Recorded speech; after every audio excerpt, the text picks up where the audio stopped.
This week on the Taking 20 podcast. If you've never GM'd before, let me tell you, DM burnout is very, very real, and is one of the main reasons that people want to step out from behind the screen.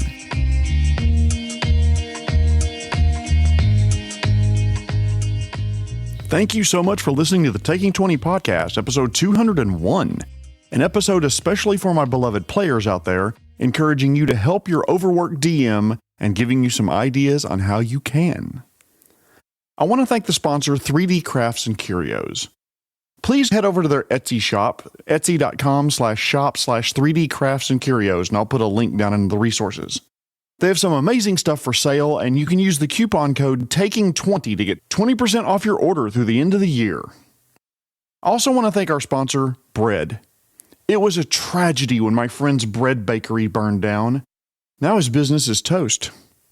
We have a coffee, ko-fi.com/taking20podcast. I try not to ask for donations very often, but if you would be willing to donate to the podcast to keep it going, I would greatly appreciate it. 200 episodes down. It's time to start the next 200. That's a crazy thought. I can't believe I've made it this far without collapsing yet. I'm bound to run out of ideas soon, right? I mean, it's not like I can do episodes on running multiple groups in the same world, running games with monsters for PCs, more details on metagaming and collaborative storytelling, letting players confer during combat, the evolution and history of the RPG hobby, acceptance at the table, how to do story vignettes and maybe epilogues, maybe even a series about running games in jungles and underground and deserts and other varied environments. Handling RPG romance and dating, plus I'm working on a few other interviews. I'm thinking about doing episodes where I review products and... Okay, you know what? Maybe this will keep going for a good while longer. I haven't tapped out yet, and I don't plan on it anytime soon. As long as you keep downloading, supporting, donating, and listening, I'm going to do my damnedest to be here talking about this hobby that we all love, or if you're new to the hobby, hopefully one you'll love very soon. But speaking of topics, do you have one for me? Have an idea for an episode? Send it to me at feedback@taking20podcast.com, and I'll try to get the episode scheduled in the near future. I've mentioned before that inspiration can come from anywhere, and today's comes from a GM friend of mine who emailed me to say how tired he was. Not of the game, mind you. He's a good friend and a great DM. I need to bring him on for an interview one of these weeks, and I plan on doing it, but it wasn't the game that was dragging his energy level down. It was everything else related to gaming that was sapping his joy. He said he was tired of being responsible for hosting and snacks and maps, the virtual tabletop when they couldn't meet in person, and all the other peripheral activities in this hobby, and he asked me how I handled it all. And I told him simply, I don't anymore. As my DMing has taken up more and more of my time, along with my day jobs and a podcast, I realized I don't have time to do all of it. I am going to talk a lot about one of my groups, not by name, but if any of those are listening, you'll probably recognize yourself. But just know this, even though I'm using you guys as an example, I love you and I love GMing for you. However, there have been some recent developments that reinforce the points that I'm going to make. For a long time in this group, we met in person. I was responsible for hosting and snacks and sometimes even meals, setting up the electronic tabletop, printing out handouts, keeping notes, keeping a website, plus all the preparation for a sandbox adventure, which isn't as straightforward or easy as prepping, say, a pre-made linear adventure path. There were sounds and atmosphere and everything else to make it a great gaming experience for my players because I love them, and it gives me joy to see them happy.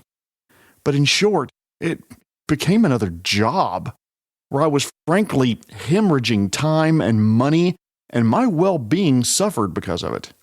I started dreading gaming nights because so much of the prep work and logistics was just laid at my feet. It was extremely frustrating because others wouldn't step up to help. Never mind the session planning and counterbalancing, monster tokens, and everything else that's part of setting up a game for the players. At the end of the night, when my players would say, "That was fun, when can we do it again?" Instead of the excitement of having engaged players who enjoyed the session, I felt dread. Exasperation that I had busted a hump to give them a game night, and they wanted to go right back and do it again, and I'd have to do all of that work all over again. Ugh. So my beloved GMs out there, I know you may feel like everything falls to you in order to make gaming happen. but I want you to hear these words and cherish them in your heart now and forevermore. It's not all on you. You should delegate some or all of the non-critical gaming functions to your players. Now, players, I love you all when you come to my table, but when you show up like baby birds in the nest, mouth wide open, waiting to be fed an engaging gaming experience and giving nothing back, you may not want to hear this, but you're a drain on your DM's precious resources of time, money, and/or energy. That doesn't mean your DM doesn't enjoy playing with you. There are DMs who can shoulder all of the load and keep the game running. But the first thing I want to ask you, my beloved players out there, if you're fortunate enough to be part of a regular game, especially one that's long running, please reach out to your hardworking GM and ask them what you can do to help.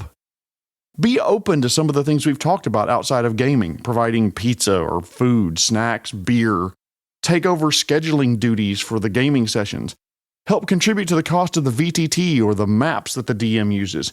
Anything at the periphery of gaming to make it easier on the GM to get ready for the next session. And here's the thing. The DM may mention something inside the gaming session that you can do to help.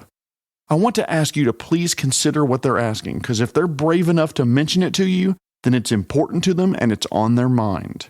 Examples of what I'm talking about inside the game. They may ask you to be more engaged at the table. They may ask you to help with game mechanics like managing initiative or hit points or condition tracking or party inventory. They may ask for help keeping the game space tidy, clearing trash, drink cups, etc. from the playing surface. They may ask you to better respect DM decisions and help resolve conflicts between players. They may ask you to look up certain rules and become the rules reference for the players at the table. They may ask you to help promote a positive gaming environment, diffuse tensions at the table. And they also may ask you, you know what? It's your character. You need to know your character's abilities and spells better than you do. This list isn't comprehensive because it's impossible to make a comprehensive list. There are too many possible things that they could ask. Different DMs will ask for help and support in different ways. And what I want you to do is do what you can to support your DMs. I've done an entire episode on burnout, like episode number 151, which was about a year ago. Go listen to that episode, and if you're listening on YouTube, there'll be a little card up in the corner. If you've never GM'd before, let me tell you, DM burnout is very, very real, and is one of the main reasons that people want to step out from behind the screen. We're trying to remember what the voice of the armor smith was when someone shouts from the next room that, "Hey, there aren't any drinks left." Was the armor smith Scottish? No, I think it was Irish, and it was higher pitched. "Is this 2-liter fair game?" No, it belongs to your roommate. And oh yeah, armor smith, higher pitched Irish accent. "Can we get salsa next session?" Son of a bitch. You're pulled 10 different directions trying to juggle 3 different thoughts simultaneously and trying to herd a bunch of spooked kittens on meth. You may be wondering whether I mean that you feel like you're on meth herding kittens or if the chaotic kittens are on meth, and the answer is yes. Anyone can DM, but I want players to know that DMing is a lot of work. Being a player is easy in a lot of ways. I am each in turn. I am player in some games and DM in others. And the nights where I'm a player are much easier than the nights where I have to prep and provide logistics so gaming can go on. Players, you may think everything is the DM's responsibility, but we get more done efficiently if we work together, share the load, if you will. The most important thing I want you to consider this week is what you can do to support your DM, take some burden off your game master. Maybe even provide constructive feedback and then be willing to assist with whatever needs to change. Offer solutions, and ultimately, as a reminder, thank your DM every now and then. Your GM may be suffering in silence, burned out and ready to quit, and trust me, nobody wants that to happen. Ask your DM what burdens you can help them carry, and I'll bet you and the entire table would have more fun doing it. Shorter episode this week, but I thought this was a critically important topic to discuss, especially since a good friend of mine is suffering through this right now. As a reminder, the podcast has a website, taking20podcast.com. I'm going to revamp it in the coming months and probably upload some photos and that kind of thing. Also, I'm going to put a list of the NPCs that were submitted as part of the contest that ended last week, so stay tuned for that. Tune in next week when I'm going to have a Back to Basics episode reminding DMs of the one most important rule they need to remember behind the screen. But before I go, I want to thank this week's sponsor, Bread. I bit into a bread loaf the other day and it almost broke my tooth on a small gold nugget. I guess it was part of the upper crust. This has been episode 201, reminding you it's not all on the DM. My name is Jeremy Shelley, and I hope that your next game is your best game. The Taking 20 podcast is a Publishing Cube media production. Copyright 2023. References to game system content are copyright their respective publishers.